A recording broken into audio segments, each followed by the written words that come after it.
नमस्कार, मैं शंभू कुमार सिंह और आप देख रहे हैं नेशनल दस्तक। कैसे बड़ा हॉट टॉपिक बना हुआ है, बिहार चुनाव में क्या होगा। पॉलिटिकल खबर बहुत जरूरी है। साथ ही आपको बताएंगे उपराष्ट्रपति चुनाव में कहां मामला फंसा हुआ है और बिहार में किसका पलड़ा भारी है, एनडीए का या इंडिया का।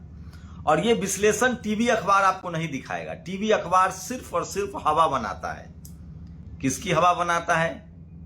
जब बहुजन दल वर्सेस कांग्रेस का मुकाबला होता था तो कांग्रेस की हवा बनाते थे, और जब आज बहुजन दल प्लस कांग्रेस और बीजेपी आरएसएस है तो बीजेपी और आरएसएस की हवा बनाते हैं। मैं आपको एक एक विश्लेषण सटीक बताऊंगा। मैं फिर कह रहा हूं, इस देश के जो 90% आबादी है, दलित, पिछड़े, किसान, आदिवासी, अल्पसंख्यक, उनके न टीवी में अखबार है, न टीवी है, न अखबार है, न उनका पत्रकार है। तो उनके हक अधिकार की बात कौन करेगा, उनकी राय कौन जानेगा, ये सारे विश्लेषण मैं आपको करके बताऊंगा। सबसे पहली बात, वोटर अधिकार यात्रा की शुरुआत करेंगे। इससे फायदा है कि नुकसान है। सबसे पहले आते हैं एनडीए में टूट फूट या इंडिया गठबंधन में टूट फूट, और लोगों की क्या राय है वो भी बताऊंगा इस वीडियो में। सब कुछ दूध का दूध और पानी का पानी हो जाएगा। अभी की क्या स्थिति है वो आपको पता चल जाएगा। सोचिए, एक राज्य ऐसा है जहां लोकल बॉडी का चुनाव बैलेट पेपर से होने जा रहा है। उसके बाद यह मसला और बड़ा होगा। तो सबसे पहले बात टूट की। रोज टीवी अखबार में खबरें चलती थी कि इंडिया गठबंधन में टूट फूट है और एनडीए गठबंधन मजबूत है। लेकिन वोटर अधिकार यात्रा के बाद यह साफ हो गया है कि मुकेश सहनी को लेकर सिर्फ खबरें चलाई जाती है। ये सब शुरू से होता रहा है। जब समाजवादी पार्टी का गठबंधन बीएसपी से हुआ, उससे पहले जब मायावती जी की पार्टी और मुलायम सिंह जी की पार्टी माननीय कांशीराम साहब के समय एक हुआ, तो भी मीडिया अखबार हमेशा तोड़ने का काम करता है। आज भी जब दलित पिछड़े नेताओं से सवाल पूछा जाता है तो ऐसे सवाल पूछे जाते हैं जिससे उनमें आपस में लड़ाई हो। जैसे यूपी में लीजिए, राजभर और निषाद को अखिलेश यादव से लड़ाया जा रहा है। यूपी में योगी की सरकार बीजेपी की सरकार है, राजभर निषाद उनके गठबंधन में है, तो अखिलेश यादव कैसे लड़ाई करवा रहे हैं? एबीपी वाले राजभर के यहां डंडा झंडा फहरा रहे हैं। राजभर ने कहा कि जो कानून हाथ में लेगा उसको छोड़ेंगे नहीं। अनुप्रिया कह रही हैं। तो सोचिए, सिर्फ यूपी में टूट नहीं हो रही है, मैं आपको बीजेपी बता रहा हूं जहां बीजेपी की सरकार है। अनुप्रिया पटेल कह रही हैं कि अब क्रीमी लेयर की 15 लाख सीमा करो, सरकारी नौकरी हमको चाहिए, और आउटसोर्सिंग वाली नौकरी, प्राइवेटाइजेशन वाली नौकरी में हमको रिजर्वेशन चाहिए। निषाद कह रहे हैं कि अगर आपको हमसे फायदा नहीं है तो हमको गठबंधन से बाहर कर दीजिए। राजभर भी अपने तल्ख अंदाज में है। अखिलेश यादव ने हुंकार भर दी है। तो सोचिए, ये सारी खबरें हैं जो आपको टीवी अखबार नहीं बताता है, क्योंकि बिहार चुनाव है।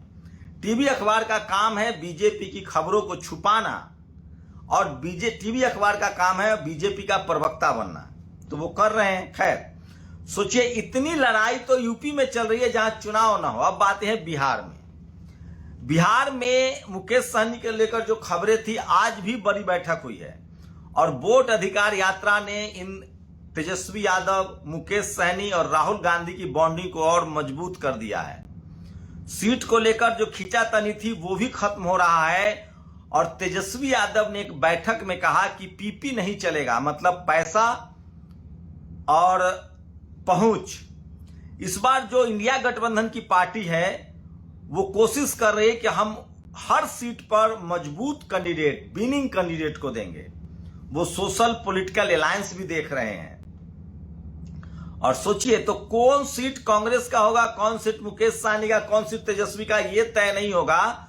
सब लोग अपना अपना कैंडिडेट लाएंगे। सीटों की संख्या जरूर तय होगी कि कौन 50 सीट पर लड़ेगा, कौन 30 सीट पर लड़ेगा, कौन आरजेडी 120 सीट पर लड़ेगा, या सीपीआईएमएल कितने सीटों पर लड़ेगा। जिसके पास अब सीट, किसके पास कौन कौन जाएगी, जिसके पास मजबूत कैंडिडेट होगा वो सीट उस पार्टी को दे दिया जाएगा।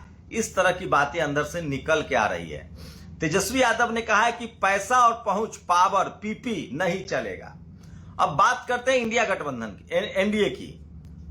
चिराग पासवान उखरे हुए हैं। वो लगातार रैली कह रहे हैं। वही वो कह रहे हैं कि हम चुनाव में ज्यादा सीटों पर भी लड़ेंगे।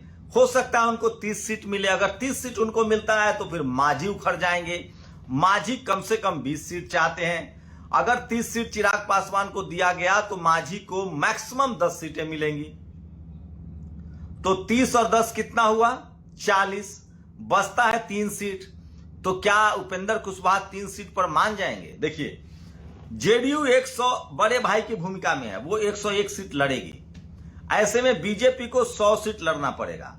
अब बीजेपी चूंकि अलायंस में बनाए रखना चाहती है, इसलिए वो चिराग पासवान को अपनी सीटें 10 दे सकते हैं। तो सीटें हो जाएंगी चिराग पासवान की 30 और बीजेपी की 90। उसके बाद समझौता हो सकता है, क्योंकि अगर 30 सीटें उधर हो गई तो बच गई टोटल 23 सीटें। उसमें हो सकता है कि 10 सीट जो है मांझी जी को और 10 सीट उपेंद्र कुशवाहा को मिले।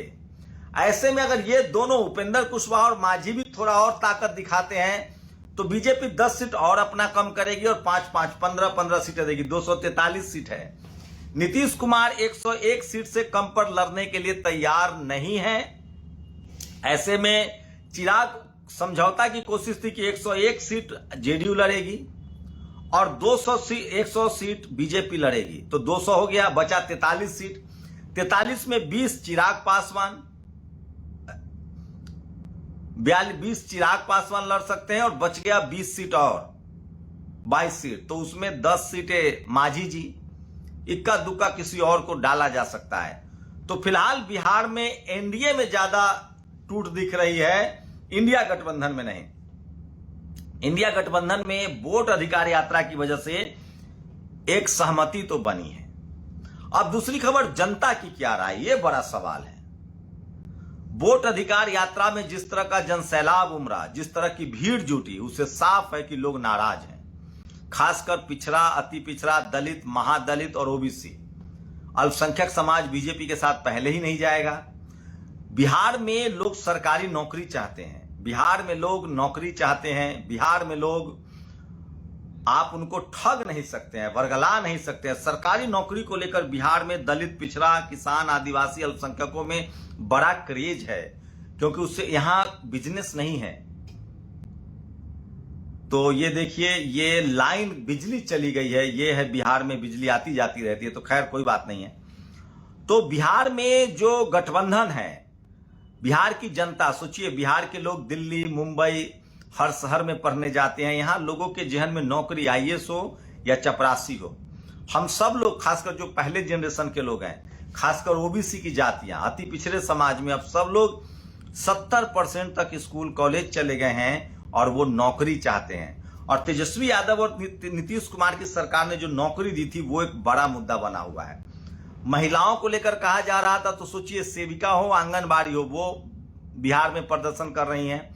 लगातार सरकारी कर्मचारी एडहॉक सोर्सिंग वाले लगातार नीतीश कुमार के पार्टी दफ्तर पर प्रदर्शन कर रहे हैं। और उससे भी बड़ी बात, सबसे ज्यादा नीतीश जी की जाति के लोग भी नाराज हैं। मंडल समाज के लोग नाराज है, धानुक समाज के लोग नाराज है।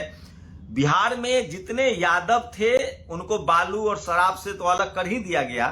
शराब के दुकान खोलते थे या बालू की ठेकेदारी थी, थोड़ा बहुत ठेकेदार थे, वो खेल से बाहर हो गए। लेकिन तमाम पिछड़े, अति पिछड़ा यादव, कुर्मी कुशवाहा यादव बाहर हो गए। तो कुर्मी कुशवाहा को भी कुछ नहीं मिला और उनके जो इक्का दुक्का ठेकेदार थे उनको भी खेल से बाहर कर दिया गया। इतना ही नहीं, चाहे वो इंजीनियर हो, तमाम विभागों में इनके जो कुर्मी यादव कुशवाहा था उनको खेल से बाहर कर दिया गया। और ये नाराजगी, और अति पिछड़ा भी बहुत नाराज है। तो बिहार में सरकारी नौकरी एक बड़ा वादा है। बिहार में आप प्राइवेटाइजेशन करके, आउटसोर्सिंग करके नौकरी दिलवाएंगे, सरकारी नौकरी नहीं देंगे तो लोग आपको वोट नहीं देंगे।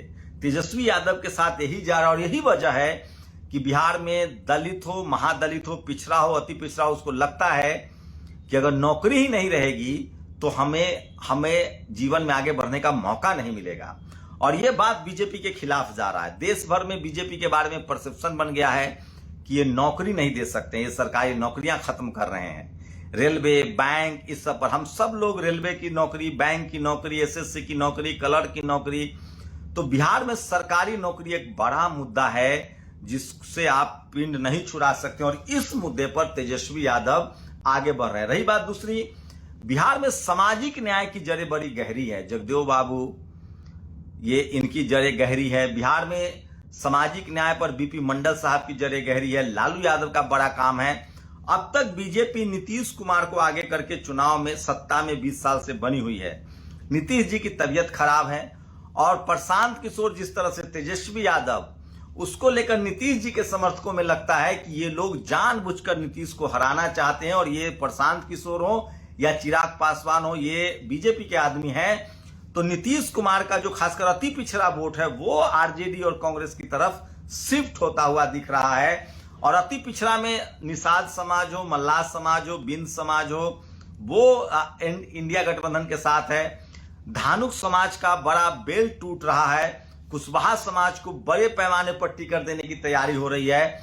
तो इस बार आरजेडी की कोशिश है कि अति पिछड़ा को जमकर टिकट दिया जाए। तो और सबसे ज्यादा बिहार चुनाव में अगर कोई नुकसान में रहेगा तो वो सवर्ण समाज। खुद बीजेपी सवर्ण समाज को सबसे कम टिकट देने जा रही है और जो जेडीयू, आरजेडी भी बहुत कम टिकट देगी क्योंकि उसका भी मुंह बहुत दूध से जला हुआ है, वो छाछ भी फूक कर पीता है। पिछली बार कांग्रेस ने लगभग 40 जनरल लड़ाए थे 70 में, उनका स्ट्राइक रेट खराब रहा। वहां भी अध्यक्ष दलित समाज के बनाए गए, तो दलित पिछड़े की बात है, मुकेश सहनी की बात है। तो ओवरऑल राजनीति का पैसाकरण कर दिए जाने के बावजूद गरीब लोग, ये जो कहा जाता था गरीब, पहले बीच में बहाना चला था कि पैसा नहीं है तो चुनाव कैसे लड़िएगा, ये परसेप्शन भी टूट रहा है। जब ज्योतिरादित्य सिंधिया को उनका ड्राइवर हरा सकता है, जब जनता मूड बना लेती है, तो फिर पैसा धरा का धरा रह जाता है और बड़े बड़े लोग चुनाव हार जाते हैं। तो आम लोग की बात करें तो महंगाई, बेरोजगारी और नौकरी, ये 2-3 बड़े मुद्दे हैं। सरकारी स्कूल, अस्पताल, ये बड़े मुद्दे हैं। और 10 साल हो गया। सोचिए, नरेंद्र मोदी की मुश्किलें, एनडीए की मुश्किलें इस बार इसलिए बढ़ेगी कि नीतीश अपने अंतिम दौर में है राजनीति के।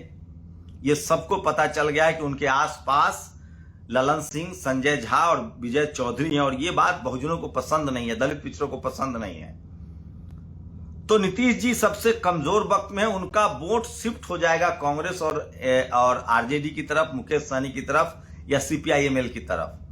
तो गठबंधन के लिहाज से भी इंडिया गठबंधन अभी फिलहाल बिना टूट फूट के दिख रहा है। आज भी उनकी बैठक हुई है। पिछड़ा अगरा बनाम पिछड़ा बिहार में चुनाव होता रहा है। सरकारी नौकरी बड़ा मुद्दा है और इन सब के जवाब बीजेपी के पास नहीं है। ये बड़ा सवाल है। नीतीश कुमार अपने चला चली की बेला में है, 20 साल मुख्यमंत्री रह लिए। स्वास्थ्य कारणों को लेकर भी अटकलें लगाई जाती हैं। तो ये सबसे बड़ी खबर है। और उससे भी बड़ी बात, टीवी अखबार वाले सर्वे कर रहे हैं, लेकिन सोचिए 2014 में नरेंद्र मोदी पूर्ण बहुमत से सत्ता में आए थे। 2015 बिहार हार गए। नीतीश और लालू एक साथ थे, नीतीश जी और लालू प्रसाद यादव।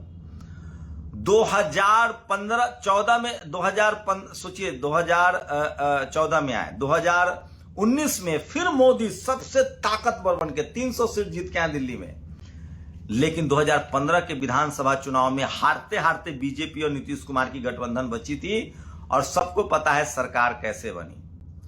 तो सोचिए, पानी बहुत बह चुका है और अब तो बीजेपी 240 पर है और अब वोटर लिस्ट वाला मामला जो है वो तूल पकड़ चुका है और आम लोग उससे जुड़ाव महसूस करते हैं। उनको लगता है कि जो वोटर लिस्ट में नाम काट सकता है वो कुछ भी कर सकता है, हमारा राशन चला जाएगा, सब कुछ।